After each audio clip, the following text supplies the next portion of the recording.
we are like the Hindi movie Break Ke Baad. Go on to the next session. I would now like to introduce a very well-known personality, Dr. Vibhuti Patel. She was the professor and head for Women's Studies, Tata Institute of Social Science, Mumbai. Professor Vibhuti Patel is a PhD in economics, University of Mumbai. She was awarded visiting fellowship to the London School of Economics and Political Science from Association of Commonwealth University, UK in 1992-93. She has authored and co-authored 12 books, 34 research monographs, edited and co-edited 9 books, and contributed over 100 pages as chapters in various books edited by others. Her research papers, comments, commentaries, and reviews have been published in national as well as international academic journals. For EPG Pathshala, UGC Delhi, she has been a paper coordinator for Women and Economics. She has presented 20 modules. She's a member of several editorial board. To name a few is the International Journal of Economics, Education and Development, Switzerland, Indian Academy of Social Science, Allahabad, and our own Very Quest in Education quarterly journal published by my college, Gandhi Shikshan Bhavan. She prepared base paper on gender for Mumbai Human Development Report 2010 and 2012. She has even contributed to 3 chapters for expert committee report for socio-economic state of Muslims in Maharashtra for Maharashtra State Minority Commission 2013. She's a well-known personality and she's seen on newspaper, on webinars every second day. You, ma'am, and we are waiting to hear it from you, enlighten us on this topic of implications of COVID-19 pandemic for women and children. Over to you, ma'am. Yeah, very good morning. Now, I think good afternoon to all of you. And it gives me great pleasure and I feel honored the State Commission for Women. I'm addressing the webinar there. And I think it's a very, very important initiative that the Maharashtra State Commission for Women has taken and the leadership of Madam Asta Luthra.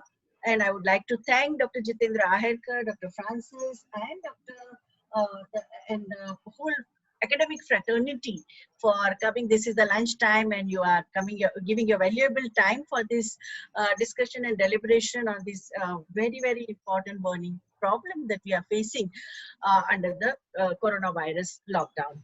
I would like to present my PowerPoint presentation on impact of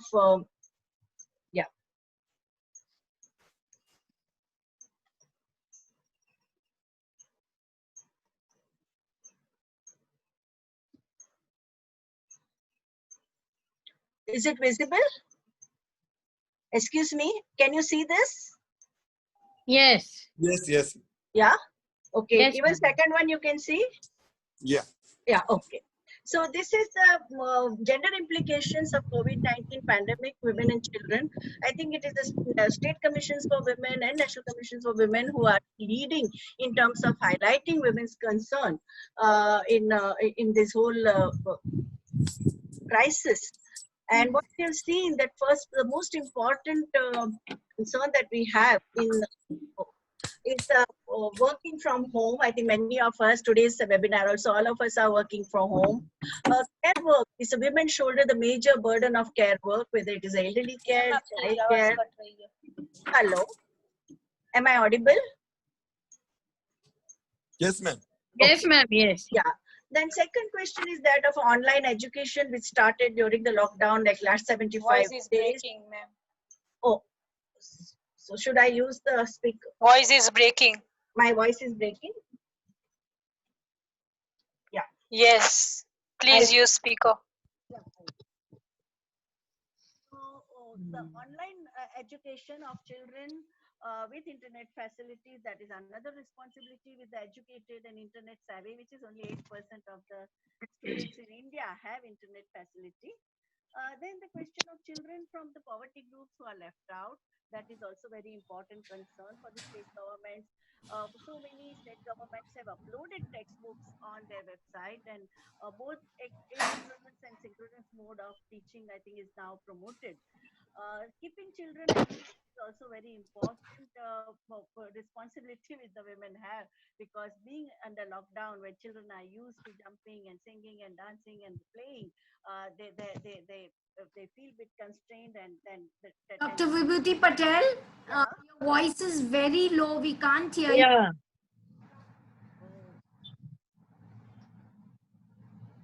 Amara, audio is 1 minute, huh? Earlier was better. Okay, earlier. Now is it okay? Fine, Yeah, yeah. fine. Yes, Yeah. ma'am. It's fine. Okay. So these are the major, keeping children engaged is another challenge that we are facing under the lockdown. Sharing of housework, like most of the studies, like United Nations has provided study of lockdown in coronavirus impact over last 6 months, because many other countries they were facing this challenge right from January. And it is found that most of the burden of housework and falls on women. When under the lockdown, men are doing only two things: playing with children and sometimes taking homework of students. Rest of the responsibility of cooking, carrying, and running the house, managing the different types demand simultaneously, because currently everybody is at home. They are, and everyone has his own demand. Then the reproductive health needs of the pregnant women, very important. You must have seen the images in social media as well as the newspapers. Those who are getting PDF file of the newspapers, they must have seen that whether it is the pregnant women also face, because currently our public health system is focusing mainly on the COVID-19 cases.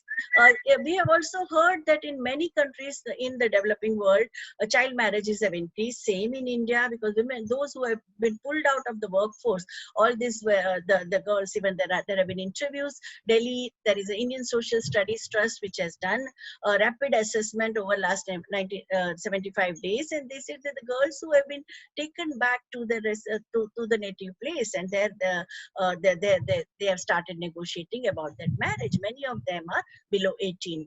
Cases of domestic violence, as Madam Asta also said, that though they have not been able to approach, but I think by end of March, most of the women's rights organization providing institutional support to women in difficult circumstances had started receiving a lot of panic calls and distress calls.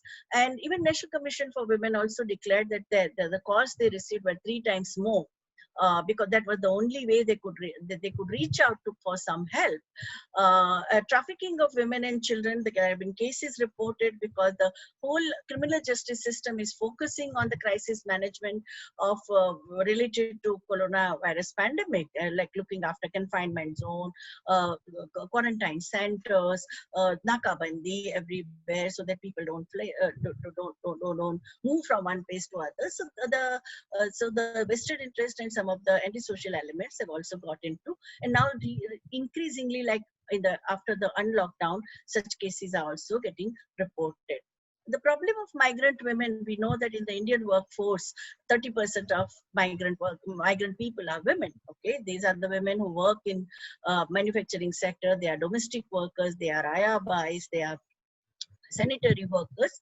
And even at the time of reverse migration, we saw so many pictures of migrant women in difficult circumstances, and the violence while traveling they face. Okay, male migrant workers, they face difficulties, but women had an added problem of also reproductive health needs, their menstrual needs, and also the kind of sexual violence that they faced while traveling, because so many places they were lonely roads. They had hired trucks, and these truck drivers, they stopped the trucks on the lonely places, and they were attacked. Helplines for women, children, persons with different disabilities, and elderly women have been started. Bombay was the first one to come up with like expanding the scope of one-stop crisis centers. So the organizations like Sehat or Akshara or Forum for Literacy, Sri Mukti Sangatna, they were connected with the 13 Bombay Municipal Corporation run hospitals. I think same thing in Pune also. Many places, and Maharashtra also has a very strong network of working with the social work institutions like TISS and College of Social Work, Sakya program, and also Sneha has a very strong network. So this collaboration of government bodies with the government organizations, with the NGOs was happening. But one very important thing that happened when it came to impact on women and children was that lockdown from 25th of March also demanded social distancing. Social distancing is a controversial term. I know those who are familiar with Baba Saheb Ambedkar's writings, they know that social distancing in India is linked to caste system, purity and pollution, and also globally also, I think apartheid, how the racism based social distancing of the white and non-white population. So now WHO has given a new advisory and a poster. They said instead of the term social distancing, we should use body distancing or physical distancing. Physical distance. People distancing, body distancing. According to the statement of United Nations Women, which was issued on 20th of March, based on the experiences of coronavirus lockdown in several other countries, where they said that COVID-19 pandemic is not just a health hazard. It is a profound shock to our societies, our economies, our family lives, our communities, and when and women have the responsibility of care. And also women are also frontline workers. In fact, 70% of the frontline workers are women. They are even as a doctor and nurses and ayabais and sanitary workers and even home-based care, which is also like so many nation states.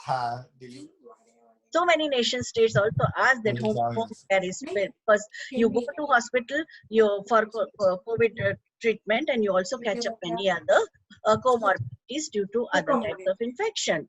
So the majority of caregivers at home like are women. Additionally, they are also more prone to infection, because when you take care of people, you are also more open, like your exposure to infection is very high. Loss of livelihood and also existing trends of less access to sexual and reproductive health, and even rise of domestic violence during the crisis has created a problem. Hello, I think people will have to mute there because there are a lot of parallel conversations going on. Gendered experiences of COVID-19 when you talk about, so the intersection of inequalities in the labor markets, because labor markets are there is no freedom. Labor markets are also socially constructed, caste, class, race, religion, your location, whether you are in urban area or rural area or tribal area, they also play very important role, and gender plays very important role. In recent study by Ashwini Deshpande has shown, which was just released 3 days back, that there has been labor markets have responded differentially to men and women. There are more women who have lost job, as it is like we have a declining work participation since 2013 after the Nirbhaya tragedy. Lot of women have been pulled out of, even educated, qualified women have been pulled out of workforce, and this lockdown has also resulted into more women losing their job, and also the responsibility, not getting domestic help at home also by so many middle class women. They had to they are working from home, and working from home along with housework, and also the responsibility, because expectations of the family members when a woman is home are much higher, and that is like, if you read the newspapers in Gujarati, Hindi, Marathi, English, and Bengali, I think in last 75 days nearly 2 pages are dedicated to what is happening in the home life under the lockdown, and what kind of expectations people have from women members of the family. domestic violence, sexual violence, child sexual abuse in the this thing, and also mental health issues have also multiplied because of the stress and insecurity of the situation. Like people don't know what's going to happen, how are you going to catch infection. Question of personal care and frontline healthcare services for the family members, intervention like for food security, you have to go to the market, you are hunting for vegetable and this thing, and you may catch infection anywhere. So that is there. Question of so many people who got, like we have a 92% of the workforce in the informal sector, and in spite of state giving directives to the landlords that please don't insist on rent because people have lost their job. I think those who could not pay rent, they were thrown out. So homelessness, condition of homelessness also multiplied exponentially. Testing for coronavirus and other social policies of the social protection, I think that is also a major challenge because the private nursing homes and clinics and hospitals were closed down after the lockdown because they were there, and many private practitioners, they stopped giving services. And in India, major healthcare services are provided by private healthcare sector, and the public health services, they were overburdened, and so many other needs of the women, especially reproductive health needs, they were sidetracked. There was a differential impact of infection and also resultant mortality and morbidity rates by gender, caste, ethnicity, and class. I think there are several reports have come up globally also by the United Nations, UNDP, UNHCR, World Health Organization, and also in India now, UNDP's report came out day before yesterday. With the Indian experience. Now, very important here thing that we need to remember, who are those who are concerned about gender studies and women's studies and women's cause. So unpaid care work is very, very important. Data from the rapid assessment survey also shows that the countries and where women are more likely to see increase in their domestic burden, unpaid care work of women have increased under COVID-19 in the industrialized world as well as in countries like us. In addition, they are also more likely than men to say that that in charge of performing all three activities: unpaid childcare, unpaid elderly care, unpaid care of the sick who have not got admission in the hospital, and also unpaid domestic work. So while the men tend to concentrate on a fewer things like a shopping for the household and playing with the children. This is, I think, the global report which UN Women has circulated on 30th of April. Based on their data which they received from different countries under COVID-19. Now, when it comes to frontline workers, women as healthcare providers make up to nearly 70% of the frontline healthcare workers as doctors, nurses, ayabai, sanitary workers, Anganwadi workers, and in ICDS centers, and also ASHA workers. We have heard so many glorious stories of how ASHA workers have different women to deliver the baby and how they were doing the crisis management during this 75 days. When it comes to women in formal sector, people like you and me who have organized sector job, who have a protection of labor laws, who have all the social security and social protection, even their burden of domestic care increase. Whatever, when you are working from home online, then along with that you also have to give your breakfast and lunch and dinner, and in between the children have their demand, they feel neglected. So middle and upper class educated women employed in the organized sector and who have access to information technology, they may own desktop and iPad and computers, but they also have to juggle that work, internet enabled work, along with housework, childcare, homeschooling, and also office work without support of domestic help, because after the lockdown, all of them had to do all the work. So, but still, I would say, like you and me, we have no reason to self-pity because we are relatively better off and economically secure. Media coverage on has been mostly on how the middle class educated families, they are using the electronic version of newspapers on their mobile, on their smartphone. There is an increased bonding with an interpersonal dialogue, intergenerational dialogue. You are talking to your grandparents and parents and children. There is a dialogue, because otherwise they would always say hi and bye in a city like big cities where life is so fast. Men sharing housework in terms of cooking, cleaning, childcare, supervision of homework, playing with the children. We see these photographs right from the film stars and sports stars to the ordinary people like you and me, who are where you see a lot this kind of sharing and caring among the educated middle class.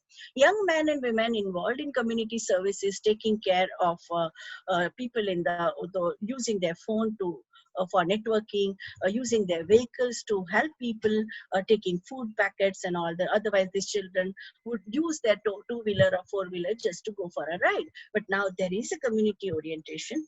Many people, many educated people, they are learning new skills. They are joining e-learning courses, webinars, talks, panel discussions on Zoom, WebEx, and several platforms. They are making phone calls for a long conversation with the friends and ex-colleagues and those relatives with whom they had even not talked for many, many years. And also we see unprecedented people-to-people support and also solidarity, immediate intervention in the crisis management in terms of donation in cash. I think most of the so many neighborhood organizations, civil society organizations, NGOs, voluntary efforts, religious organizations, they are doing this they call it crowdfunding or a donation in cash or online money transfer, things in kind being given, either whether it is a sanitary napkins or you have a mask or sanitizer or food packets, and free services are provided thanks to the quick communication enabled by social media. Because I know social media, there are cyber crimes, but I think by and large social media has also helped us in responding to the crisis, whether they're unpleasant things or pleasant things. We could respond immediately because of our connectivity with WhatsApp, Facebook, LinkedIn, and so many other portals. Now coming to the informal sector, women in the informal sector, where the most of the 92% of the women's workforce is in informal sector. According to ILO, you have 1/3 of them are own account workers. That means they are self-employed. So they are either selling puri bhaji, or they are running a tea shop, or they are vegetable vendors, fruit vendors. They are there.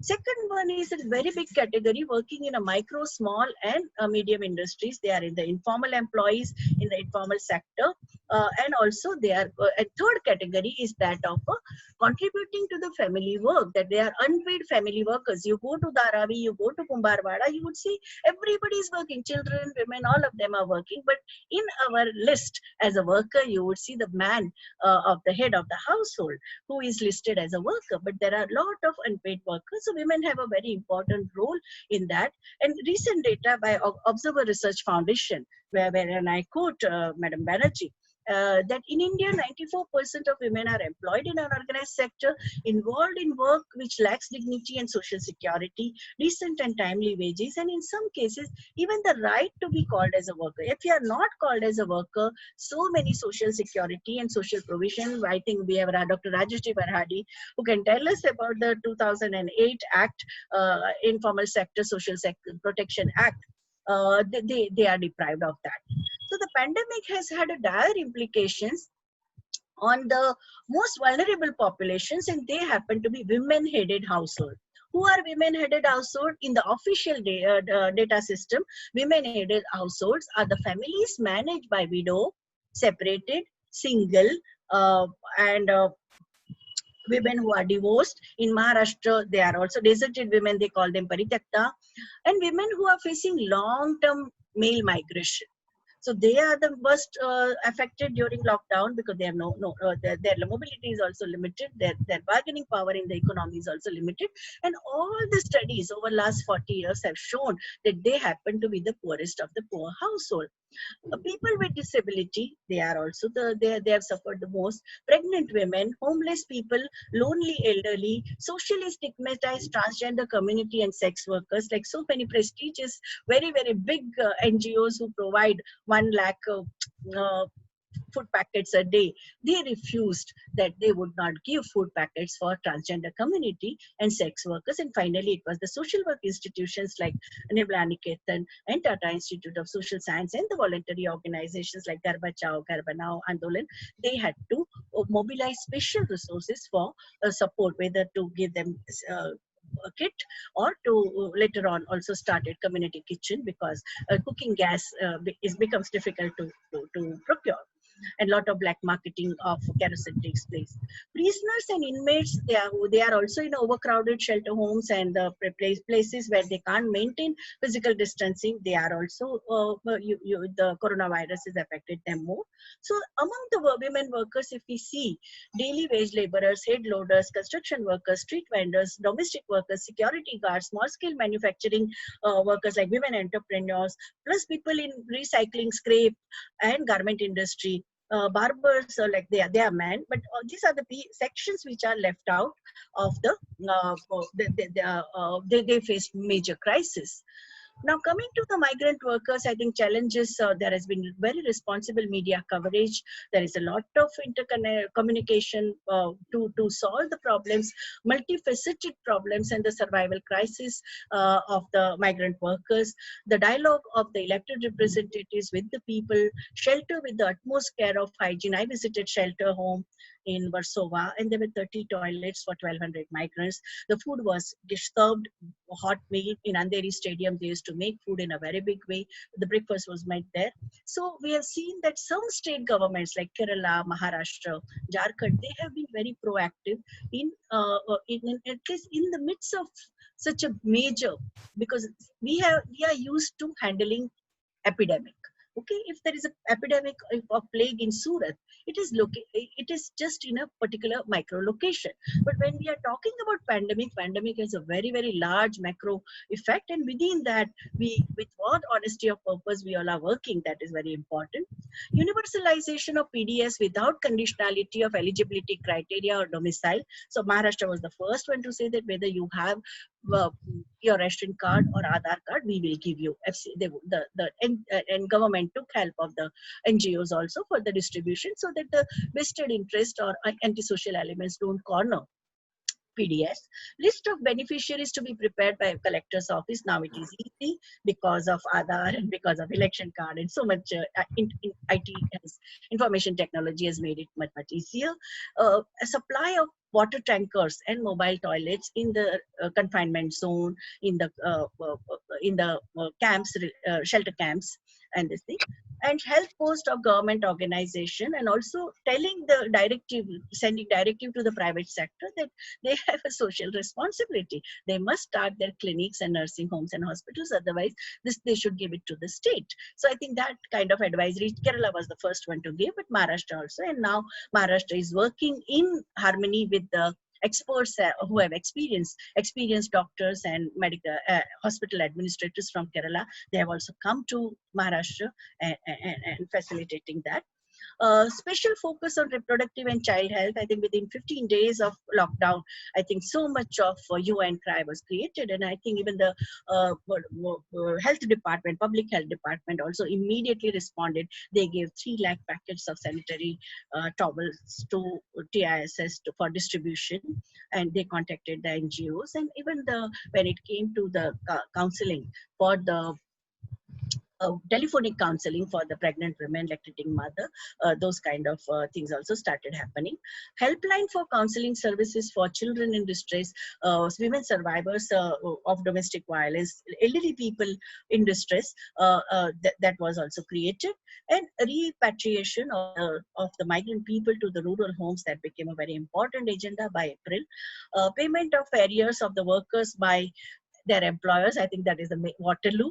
Most of the employers have just violated Interstate Migration Workers Act by passing on the buck to the contractors, and that's why I think so many migrant workers were not given their 3 months of salary, March, April, and May. Even the domestic workers face the same problem, because most of the employers did not pay them 3 months wages. Finally, they had to depend on the food packets by this thing, and those who were in a rental place, they had to move to the relief camps which created by government of Maharashtra. As per the 2011 census, like we have 30.9 million, that means over 3 crore women in India are workers, are migrant workers, and they work either as a daily wage earners or they are in the unorganized sectors, and they were the ones who faced a lot of hunger, semi-starvation, and massive personal hardship during this this thing. And in the Basti, social distancing was not possible because the people live, 8-10 people live in a 10-by-10 room. So how do they maintain social distancing? And that's why the cases of coronavirus also increased. So many zones were declared, like Maharashtra and Bombay is the most affected, mainly because of the 40% of the population is in a extremely dense slums. And this kind of pictures we saw of the migrant workers, and also videos were circulated, and the consequences of the reverse migration which were faced and documented, and now around 12 to 15 research reports, rapid assessment reports have come out. Swan report was, I think it's a highly debated and discussed. So walking on the railway tracks, on the highways, in the forest, nobody has even done the study on what happened to these migrants who use the forest route to avoid Rakabandi. But at least what happened on the railway tracks and highways, we know. They use bicycles, auto rickshaw, tempo, trucks, buses, trains, liquid containers for liquid materials, cement material, industrial vessels out of desperation. And we have also seen that so many senior citizens were carried by their by young men, and children were also carried by mothers. Persons with disability, they use whichever vehicles, and they have also used their wheelchair to go out, walk for hundreds of miles. On the way, there are so many cases of robbery, extortion, theft, sexual violence, child sexual abuse were reported. So many cases of suicides out of panic attack, road accidents, train accidents, trafficking, they were also reported. Now, in this depressing and demoralizing reality, what we saw a ray of hope with massive people-to-people solidarity, and also civil society organization, neighborhood organization, individual administrators in the local self-government body, individual bureaucrats, individual politicians. I think they also played a very important role. And there was an acknowledgement, there was a humility about the migrant workers, that they are the city makers, they are the backbone of the urban economy. That realized it. So discourse on migrant workers became center stage during this period of lockdown. And so many health camps were started. First, they were started by the NGOs and social work institutions, and then on a big scale, upscaling of these shelter camps and relief operations began when the local self-government bodies, municipalities, municipal corporations, councils, and district authorities also got galvanized into action. And the way these shelter camps were also a lot of reflection, self-reflection was happening, democratic decision making in terms of menu, because everyone wants variety in food. You just can't dump down packets of khichdi day in and day out. So I think that way, I think social workers and the social work institutions training also humanized this whole process of providing support, and it was treated as a solidarity, not as a charity or not as a social work, but it was a solidarity with the people who are in difficult, because these migrant workers, they are skilled workers. They are the plumber, fitter, turner, electrician, welder, and they have worked in the most skilled kind of a job. And many of them had, they would say that they had never faced hunger, because they were getting some 600 rupees a day was their wages, 800 rupees a day. And they said first time in their life, like many of them say, that they were standing in a queue to accept the relief operation. So many of them would hesitate, and the social worker had to go and approach them. Why aren't you accepting our kit?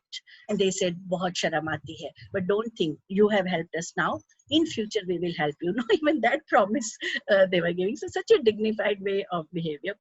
Lot of unpaid care work also happened in the shelter homes, because these migrant workers, they were not sitting idle. They are used to working for 10 to 12 hours of work, and they all were helping each other. They all were, whatever messages were receiving in on their WhatsApp message or whatever, YouTube or Instagram. Most of them have smartphone. The young workers always have masks.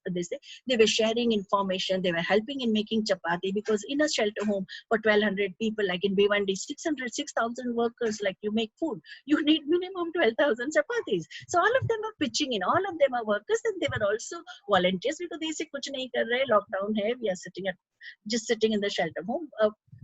and in Maharashtra there is a strong ethics of kashtachi bhakar. It's a sweat bread you have to have. So but one saw that kind of a dignity, collaboration, and the bonding between the volunteers and the people who I would not call them beneficiary, but I said those who were inmates of the shelter homes. In India, there is a lot of documentation which ILO has done about the unpaid care work done by men and women. And as you can see in the urban India, as per the UN data, ILO data, you can say men are giving 29 minutes per day for unpaid work, while women are giving 312 minutes per day. In the rural areas, men give 30 minutes per day for unpaid work, while women give 291 minutes per day. So you can imagine the kind of unpaid work, both in formal and informal sector, that women are doing. And we need to acknowledge that, because we women are just not the beneficiary of the economy, they are the main contributors to the economy. Now coming to the question of reproductive health, and I think that State Commission for Women also needs to, it comes under its purview, that the women struggle to access maternity health services. I think they deliver babies on road, train, rickshaw, in the front of the hospital gates. That it did not happen. It is in Maharashtra it did not happen, but in so many states that has also happened. Asha workers, police women, local social workers, they all were helping these women to deliver. Even yesterday we heard that in Sakinaka, one Ayurvedic doctor helped woman deliver a baby. Both are okay. Because currently most of the public health facilities, government and municipal hospitals are for the coronavirus patients. 24 women delivered babies in Shramik Express while traveling from in a reverse migration from Mumbai to many other their destination, and they were also helped. Denial by the hospitals to admit basically because of the COVID pandemic resulted in a miscarriage, unsafe delivery, neonatal deaths, maternal mortality, maternal morbidity. That if you are in an unhygienic condition, you deliver a baby, you are going to catch all sorts of infection. Self-delivered babies and also child mortalities. I think the data. Health Ministry has given the data that there has been high, and now there should be a special dedicated helpline for the pregnant and pregnant women and women with neonatal like the neonatal births for children and women. We need to have a dedicated helpline for this issue. Coming to the women in agricultural, this thing like March when the lockdown took place, it was a middle of the Rabi harvesting season, and a lot of first time we said that we had a bumper crop, 11% rate of growth of agrarian sector in a context where industrial growth was zero due to lockdown. So I think government also, Maharashtra government was the first to give the advisory by I think 14th of April. They had given advisory that farmers can directly come to the communities and sell. There won't be any nakabandi for them. No, they need not fear police, but they can directly sell. So, and APMC, because if you go to APMC market or in mandis, there are so many people, you can't maintain physical distancing, and it can become the locus of coronavirus spread. So, and also in the same month, government also said, government of Maharashtra, that 1.31 lakh migrant sugarcane workers, they were allowed to go to there because it's an intrastate migration. Workers from one district migrate to the other district in the sugarcane belt. So they were also allowed, but they were only after medical test. And that was a catch because it was not easy to get medical test because private practitioners were charging between 400 to 2,000 rupees just to write 2 lines that this person is fit, has no COVID infection and is fit to travel. So I think a lot of wrong things also happened from the private sector. Gendered impact of COVID-19 in the rural India and also rural Maharashtra, we can say, not women being not registered as a worker, and this issue has been raised by Makam Mahila Kisan Mazdoor Sangatna, Seema Kulkarni and others in Maharashtra have raised it. Unequal wages paid even in MG Narega, where the official rate is 340 per day. Men were paid 220 while the women were paid 120. So even when the government is employer, how contractors are subverting the government law. And I think here Dr. Rajashri Varadi, she has to say, as a lawyer, what can we as a legal expert, what would you suggest? Food, because women eat last, least and leftover, lot of morbidity. In fact, if you see on Sunday, there is a World Health Organization has given a directory that the nutritional standard of women and children have gone down during pandemic. lockdown, and also the reproductive health needs of the rural women. So that they are also very important thing. Now, during the this thing last 5 weeks of the pandemic, the most private nursing homes, they were closed down, and a highly inadequate public health system was overburdened, and that's why and also the question of adequate stock of menstrual hygiene products, they were also in that also lot of intervention came. And finally, at least in Mumbai and Pune, you saw that the municipal corporation, they gave the directive to the private practitioners that they should open their nursing homes. So I think in this pandemic, the 5 important components, one is a communication, timely communication, and I'm very proud that in India there is freedom of press. With whatever maybe your political differences, people are writing about what is happening at a ground level. Okay, there may be accusations and counter accusations, but there is a freedom of press, because once you know that there is a problem, then you also start thinking in the direction of how to solve the problem. So there are countries after countries where there is no freedom of press. There are more miseries than what is happening in India.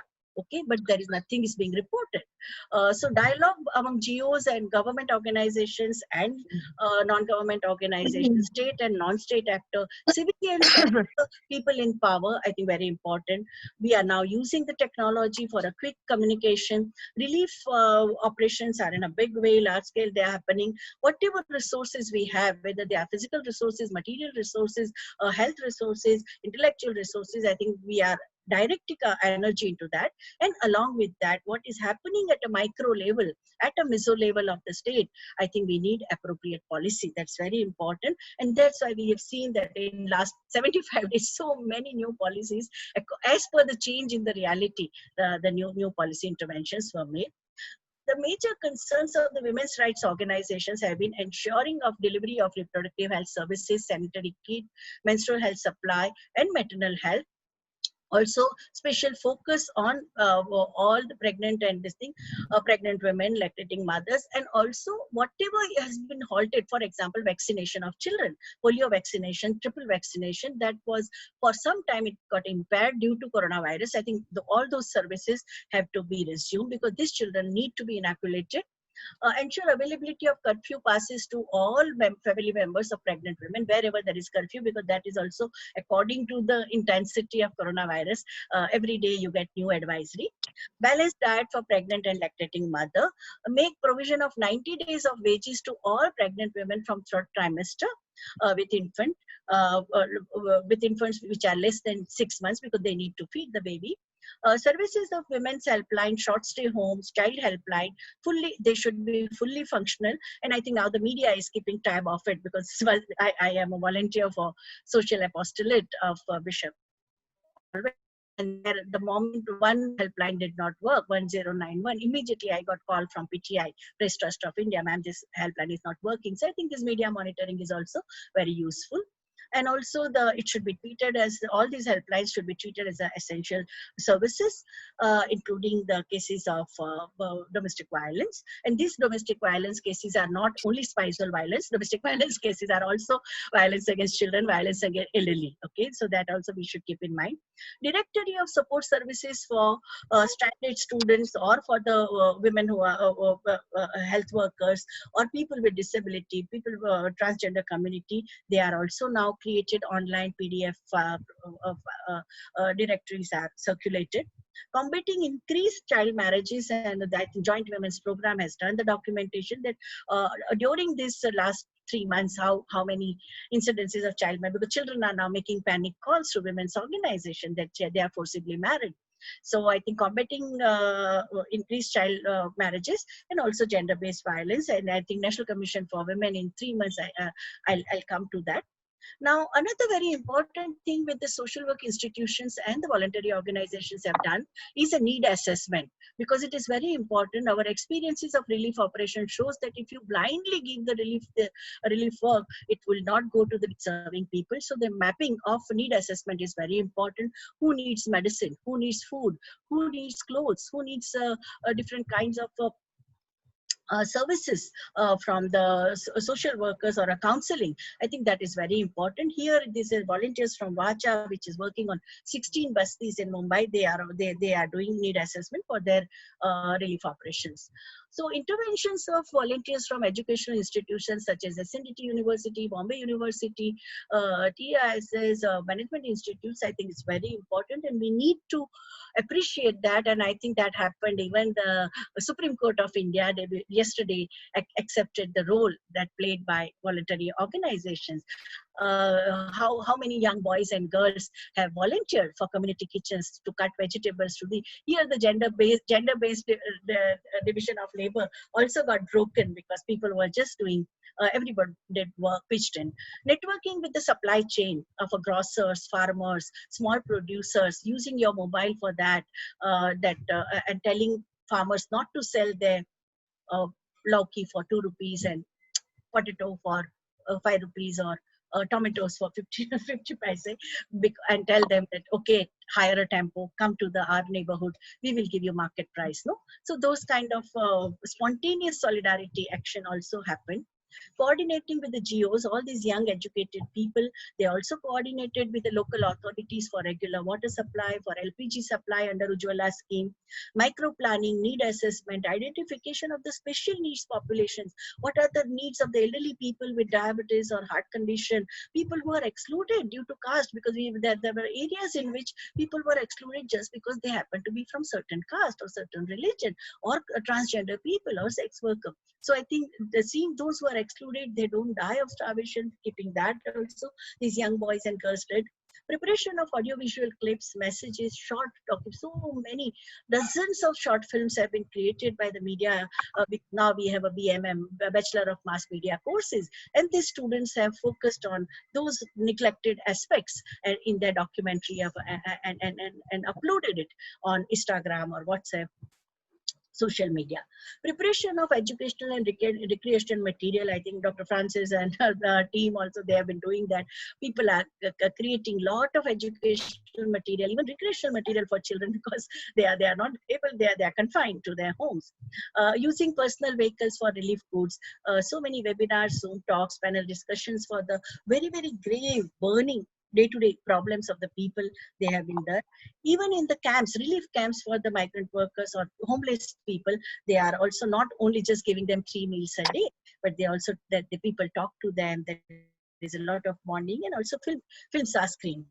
Now, National Commission for Women gave an advisory right in the first week of April about increasing phone calls about the violence against women, which escalated due to social isolation. As Madam Asta Luthra said, that you are living with a violent person, but nobody can intervene. Neighbor can't intervene. Police helpline can't come under the lockdown. It's very difficult. And women also can't run away from the violent situation. You have to live in that caged situation, which is social isolation because of the lockdown. And how can you help? This kind of training programs like Social Apostolate organized more than 16 training programs, one about the health issues, another one about the violence issue, and how can different people in the neighborhood can volunteer. Check them the couple of times every day. If you know that somebody is being battered, so you can just make a phone call every 5-6 hours. Ask them to say a wrong number. If the abuser is right in their proximity, the moment they say wrong number, you know that there is something wrong, then you can inform the police. Reach out to the cops immediately if there is no response from the victim or a survivor of violence. Alert the family members, friends who can rush to the spot immediately. So I think these are the kind of advisories were given. This bar chart is based on data provided by National Commission for Women, Government of India, in the month of April. And we have seen that this blue chart bar shows that how there was another controversy about the boys' locker home, where the children from elite educational institutions, how they started a WhatsApp group, and they were talking about they were uploading very, very objectionable pictures of their, and also of course they were also mocked picture of their classmates, and they were also ganging up to for a rape, and which also created tremendous controversy about the mindset which is of a very toxic masculinity and a very violent patriarchy, that how we need to conduct to And this has not happened only in India. In Mexico, more than 80 women were killed, okay, because they refused to have sex with the tormentor, whether that person was a happy husband or any known person.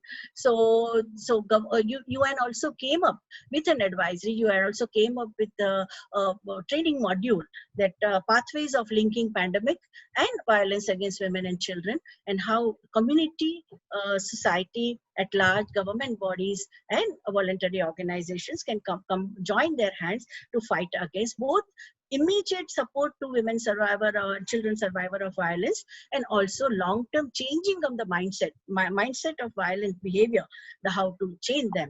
And the first thing that came out immediately after the lockout, within 7 days, was this poster by the women's organization, Shakti Shalini women's organization in Delhi. They just contacted all the social work organizations and women's groups providing support to women in domestic violence for over last 30-40 years. And they just came out with a poster, and they said, and all of them are interconnected, and some of them also, the government of India also gave them national jurisdiction, like the Sehat has a national jurisdiction, the district level connectivity, city level connectivity, that was also provided, and so many animation films were also created. TISS also started a iCall services to respond to the distress call.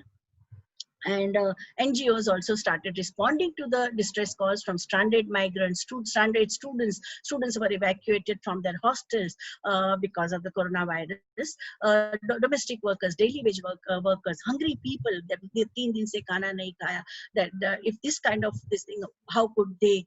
There is, and these calls were not only just they listened. Immediately they acted, and all these networks were used to provide support and support to the people, aggrieved human beings, men and women and children.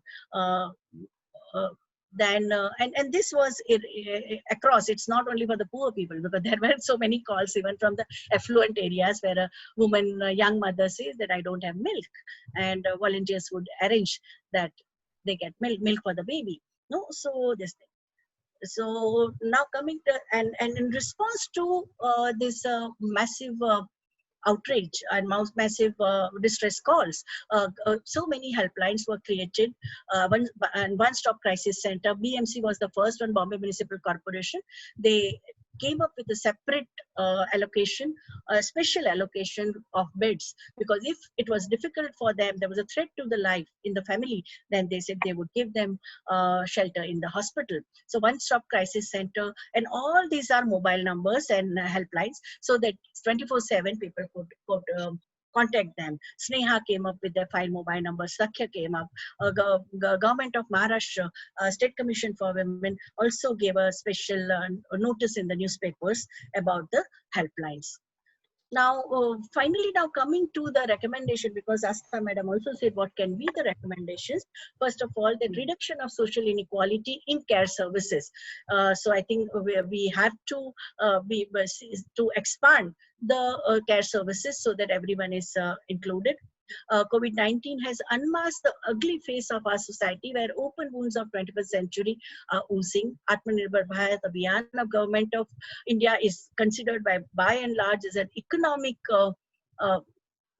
relief to MSME sector and the whole economy, how to rejuvenate the economy, to combat gender exclusion and ensure justice, equity and dignity in gender relations. I think it's very important that we encourage the equitable sharing of domestic tasks. So I think in the publicity material, in the advocacy, state commissions for women, national commissions for women, media should also say that it is a domestic task is a responsibility of every member of the family.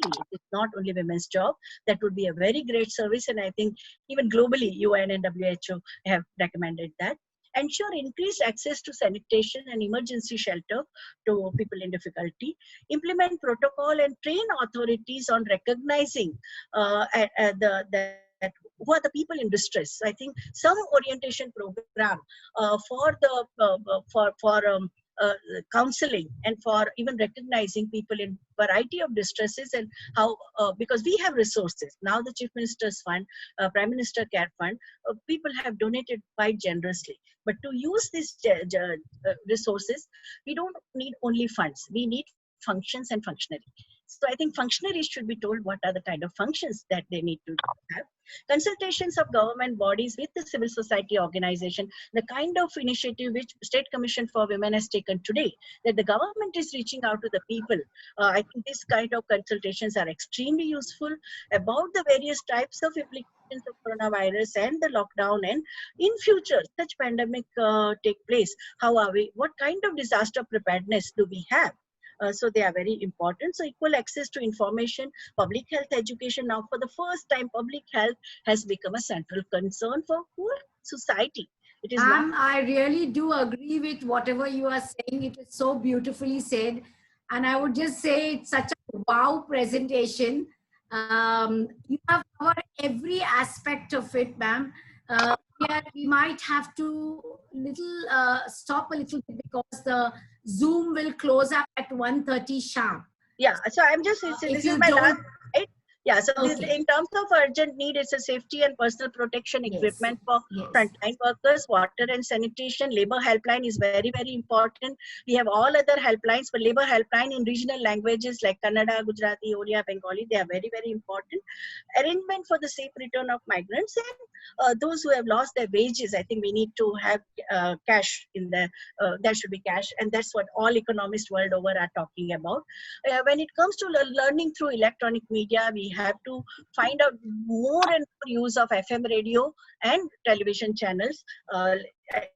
6 to 8 hours of television channels can be dedicated for education of different children, and can timetable be circulated state-wise so that children from the rural area, tribal area, and children from poverty groups are not left out, because currently only 8% of students are benefiting from online learning.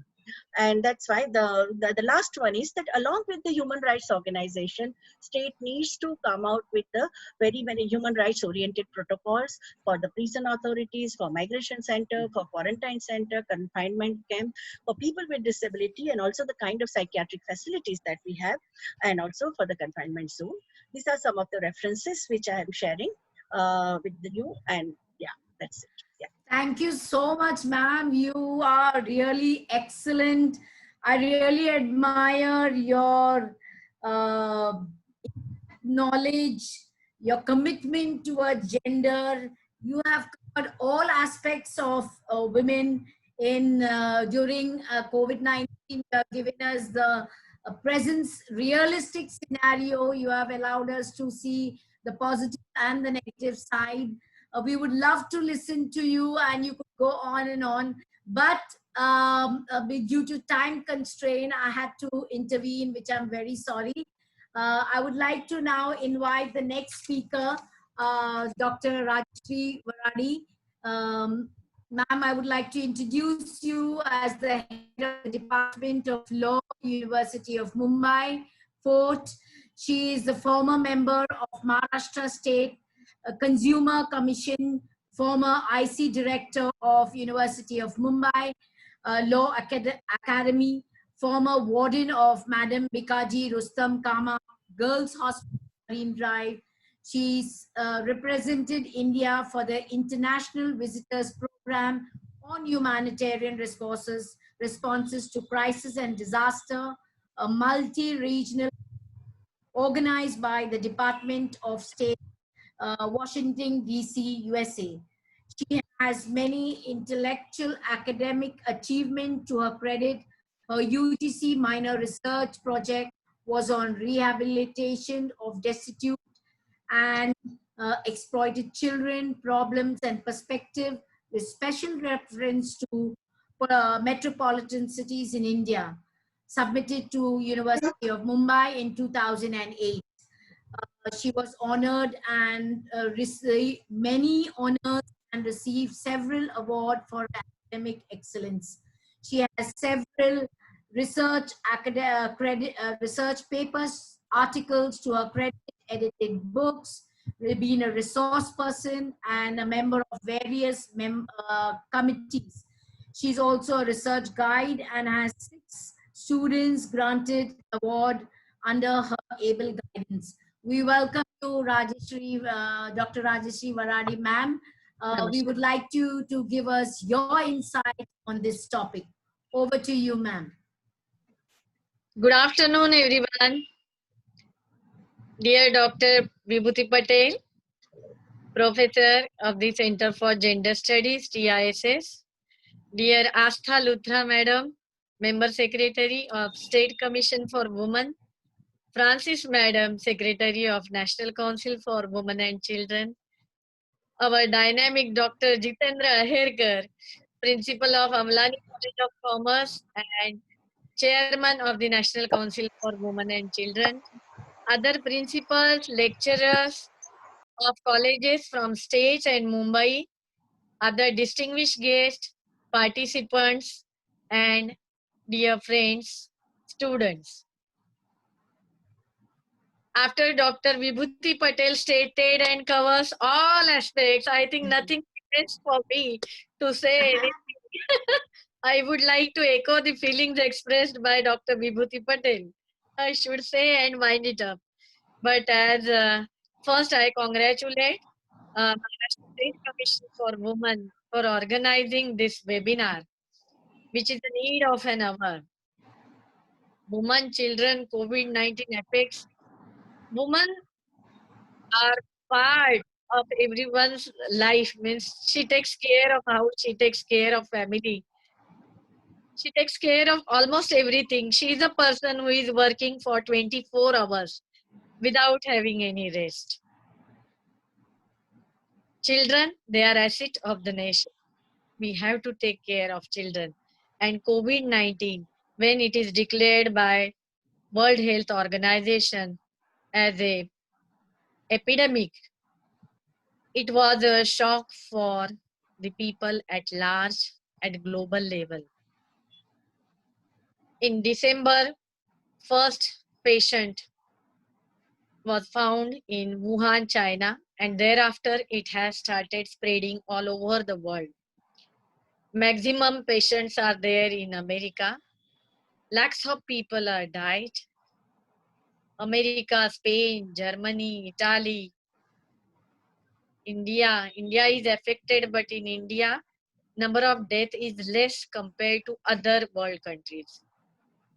But we need not to be happy because every day number of patients are increasing. And here vulnerable condition is of course with our women and children. Mr. Antonia Guterres, UNSG, stated while explaining women and COVID-19, he has rightly observed that gender equality and women's rights are essential to getting through this pandemic together, to recovering faster and to building a better future for everyone. United Nations stated that child health should be the utmost care of all states. Maternal health, we have to take care of pregnant women first because their condition is very sensitive in this period. We have to take care of pregnant woman and once she delivered a child. Luckily here many deliveries takes place of pregnant woman, but it was found that child was not having any corona or these viruses. It was not corona affected. And we feel happy that even though mother is sometimes affected with corona, but child was corona free born. United Nations Population Fund observed that mental health and psychological support should be made available to affected individuals and their families. Rightly, they have observed. It has been stated that schools have been closed in over 190 countries globally, with over 1.5 billion learners out of school, representing over 89.5% of the world's students' population. This is the highest number. See, education of children is affected at global level, and already at global level online classes were conducting, but in India now it has been started conducting online classes. Who are affected? Madam Vibhuti Patel has covered almost many aspects, almost all aspects relating to this topic. But then also in a very simple way, when I discuss with Jitendra that who is going to here, and he says our students will be there and lecturers will be there. So I prepared it in a very simple way, that who are actually affected when we are talking about woman. Woman means what? Many types of women are there. There are small girls, senior citizens, widows, women working in a beauty parlor, as madam has stated, sex workers, women working in media who are actresses, women who are doing fashion designing work. There are actresses who are working in serials. They are affected because of COVID-19. Maid servants, fishermen ladies, single ladies, mentally retarded ladies, physically disabled. See, many categories are there of women. Women prisoners. Also, we have to include this category. And for every category, we have to come out with different kind of solutions, and whatever may be the solution, purpose should be to protect all types of woman category. We have to take into consideration that how we can protect them. Many kinds of crimes we are observing. At international level also, domestic violence is increased, and we need not to say and need not to go by reporting, because you are observing due to lockdown position we are unable to go out. How you are thinking that people who are facing any kind of violence, it may be domestic violence, it may be cruelty, it may be rape, how they will go and run and file a complaint? She may commit a suicide. Someone may kill any woman. And what we are expecting as a common man, that her report is not there with police station? Is it not our responsibility to reach up to that victim, to reach up to that lady who really need our help? I think this is the purpose of organizing this webinar, that what are the problems and what are the solutions for it, and how we can join our hands with government mechanism, various NGOs, State Commission for Women, National Commission for Women. Many organizations are there, many volunteers are there, but these victims, we have to reach up to these victims. Otherwise, whatever we are preparing for them, that see, there is a food, there is a shelter we are providing, but if they are unable to know it, how many people are watching television? How many people are reading newspapers? Now newspapers are not giving, only 27%. Then how can we expect that they are aware of all our policies, and then they will run here for help? So we have to think from district level places as well as in slums. NGOs who are working at district level, NGOs who are working in slums, because they are reachable to these people. So they have to be very cautious and provide all kind of assistance for these people. Friends, I'm very happy that in such situation now quarantine centers are set up, COVID hospitals are set up, and other private hospitals are giving treatment to COVID patients. But we have heard of abuses with nurses, abuses with lady doctors. Now all learned people are here in this webinar. I would like to have answered that how we are going to save their life. They are coming to help us. They are sparing their full life to help us. They are not thinking that coronavirus may attack them, but they are coming to give best service to the patient. And when patient misbehaves with such person, when patient misbehaves with such doctor or such nurse who is giving treatment to them, then what kind of punishment we will give them? Person is a COVID patient, he is under special care, and if he misbehaves, then what happens?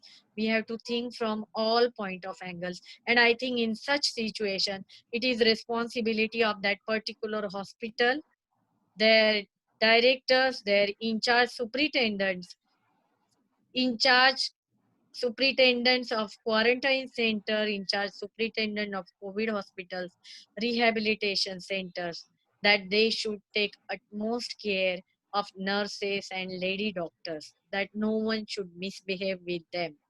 And if such things are happens, then immediately precaution should be taken.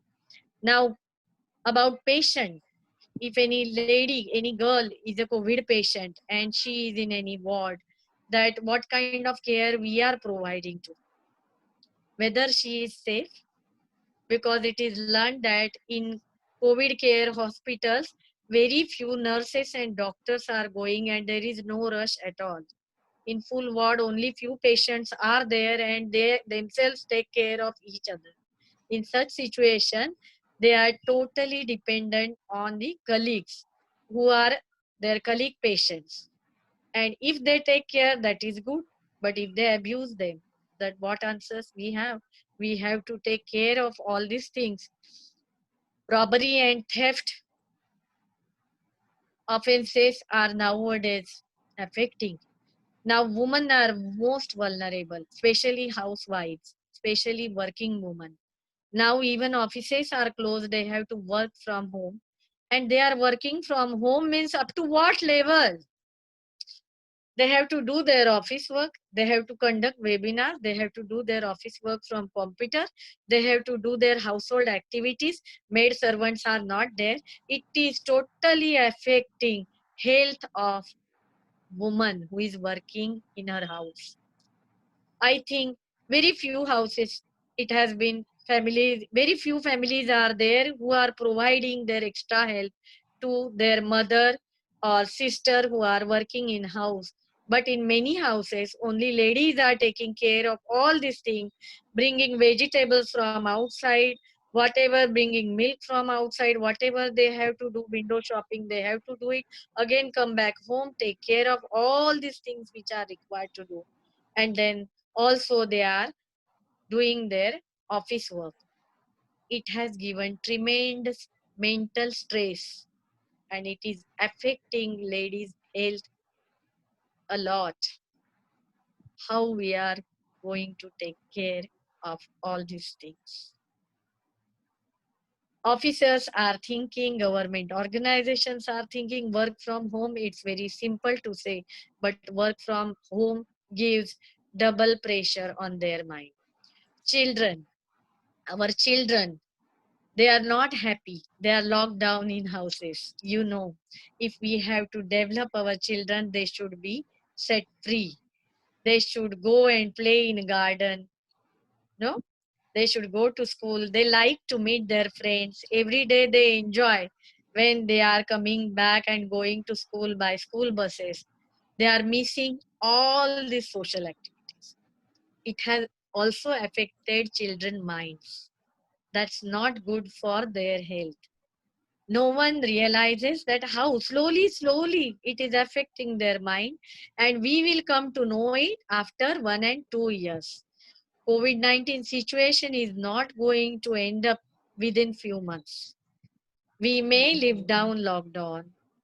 Lockdown period may be over, but this situation we have to deal with for at least next 1 to 2 years minimum.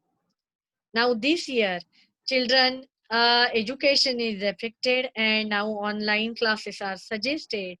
You please think about it that when as a professor, when I am working for 2 hours on my computer, it gives pain in my eyes. Then what will happen with those young children who are just 3-year-old, 5-year-old?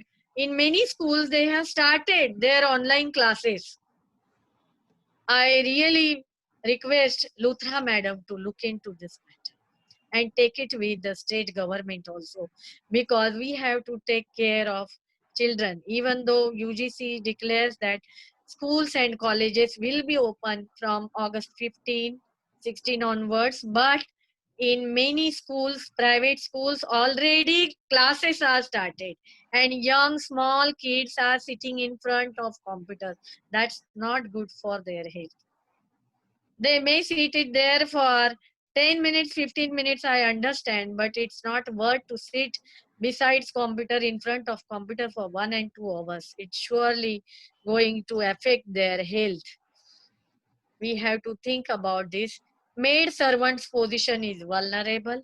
Maid servants already they have very few places they have their jobs, and now because of this lockdown situation in many housing societies, entry to maid servant is restricted.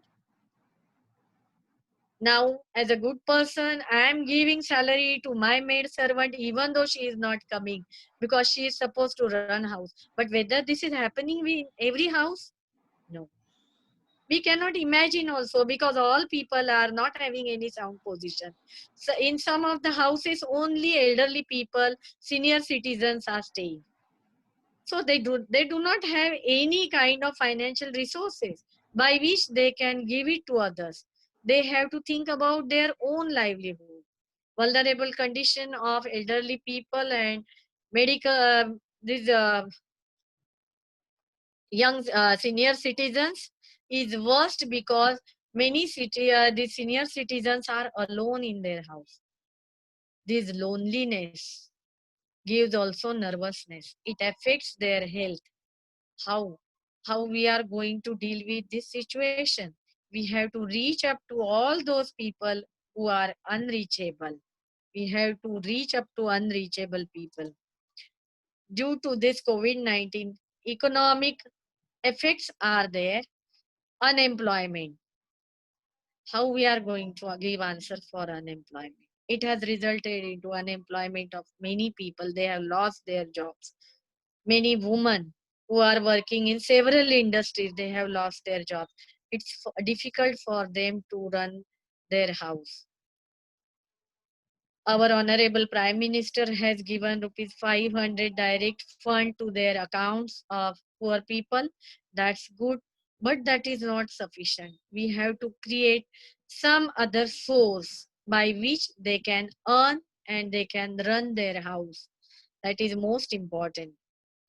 I appreciate Maharashtra State Commission for Women has prepared a guide for dealing with abuse, safety and coping strategies for women during COVID-19.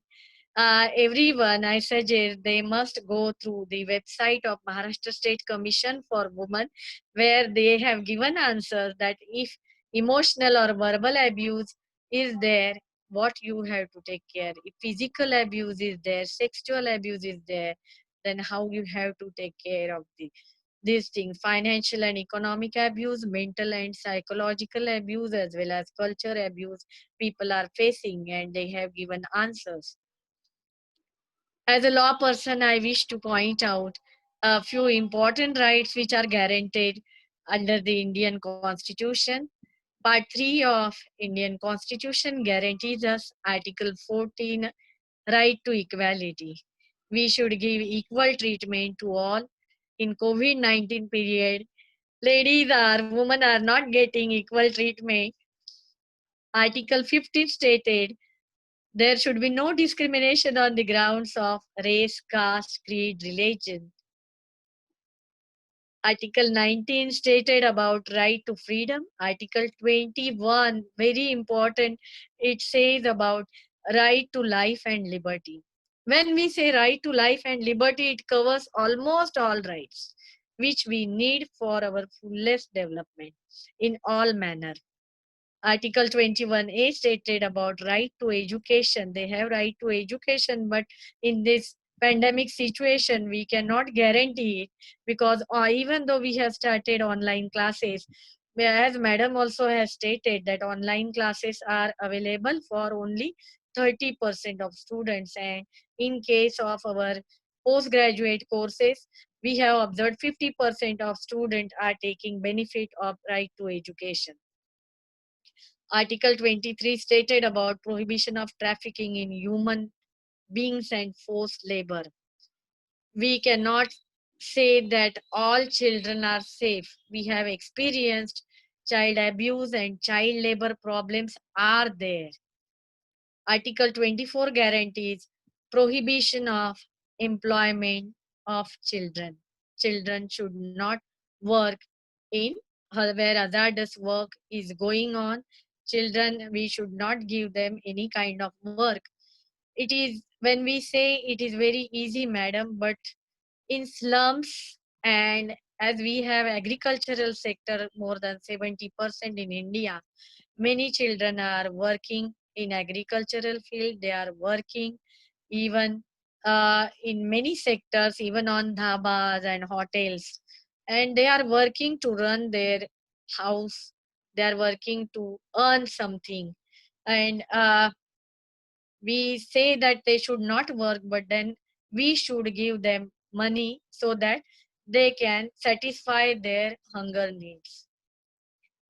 Our directive principles, under Article 39, it has guaranteed men and women equally have the right to an adequate means of livelihood. Directive principle also stated equal pay for equal work for both men and women. But in reality, it is not so. Luthra madam will surely agree with me. Article 39 stated health and strength of workers, men and women, and tender age of children should not be abused, and citizens are not forced by economic necessity, but which is we are experiencing now in this pandemic situation.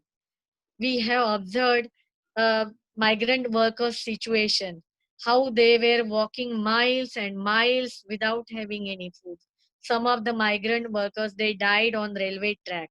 What was their fault? No? They were not having even a drinking water with them. Is it not our responsibility to take care of them? Is it not a state responsibility to provide them proper transportation? We have to give answer to all these things. Article 39A stated for equal justice to free legal aid. Free legal aid should be provided to those who are unable to take any legal advice. Our Department of Law has started free legal aid, and where on every Saturday we are providing legal advices free of charge to poor and needy people. Even we have started campaign law at your doorsteps. Our postgraduate students who are lawyers already and who are working with many organizations, they are going to tribal areas, they are going to district places, many societies, and creating legal awareness, because people will take care, people will have benefit of laws if they knows law. Ignorance of law is no excuse, and this is our duty as an academician to create awareness of various laws amongst citizens of India. Article 42 under Directive Principles stated about provisions for just and human conditions of work and maternity relief. Our pregnant women are getting, who are working, getting maternity reliefs under this article. Article 46 stated economic justice to weaker section. We have to give main focus for justice for economically weaker section. There are various legislations for the protections of these fundamental rights guaranteed under the constitution. Few of which I will elaborate because I think we have to finish up. Dowry Prohibition Act is there, Criminal Procedure Act 1973 is there, Immoral Traffic Act 1956 is there, Factories Act 1948 having provisions for protection of women and children, Prohibition of Child Labor Act, Maternity Benefit Act, Mines Act, Human Rights Protection Act, Domestic Violence Act 2005 we have. But as I say that domestic violence may occur, but they may not come out to file any complaint. And helplines we have, that is good, but very few ladies are using such helplines, as well as uh, even on their mobile they have applications for women organization have started application. But even for that also many, very few women are utilizing it. They should take this benefit. The Maintenance and Welfare of Parents and Senior Citizens Act 2007 is there. Right to Education Act 2009 is there. Under those, we have to take care of providing education to children, and we have to take care of maintenance of parents and senior citizens. Utmost care should be taken. Senior citizens need various kinds of help, like medicines, medical treatment, even a company. Someone should sit beside them and just talk. It gives them strength. Otherwise, they feel alone and depressed. So it affects their health. So we have to take care. We can think that our volunteers we can send for taking care of such uh, senior citizens. We have international conventions for protection of all those rights. I will not name all those, but Convention on Elimination of All Forms of Discrimination Against Women, which guarantees rights for women. Conventions on the Rights of the Child is there, which guarantees rights of children. Declaration on Elimination of Violence Against Women. There is a declaration of elimination of violence against women. But unless all people think that woman, girl, in our house, it is our duty to protect her life. It is our duty to give her best treatment. We have to take care of her health. Then only condition of woman will improve, not by passing any law or any declaration or any legislation. It is up to you and me. All citizens should think in the same way. International Labour Organization Convention on Rights of Women and Workers is there. I will not point out all those. We have machinery for enforcement of the violation of rights of women and children. Like we have our State Commission for Women, National Commission for Women, National Human Rights Commission, State Human Rights Commission, district courts, high courts, Supreme Court of India. Women's cells are there in all organizations for protection of women from sexual harassment at workplace. State Commission for Protection of Rights of the Child is also there.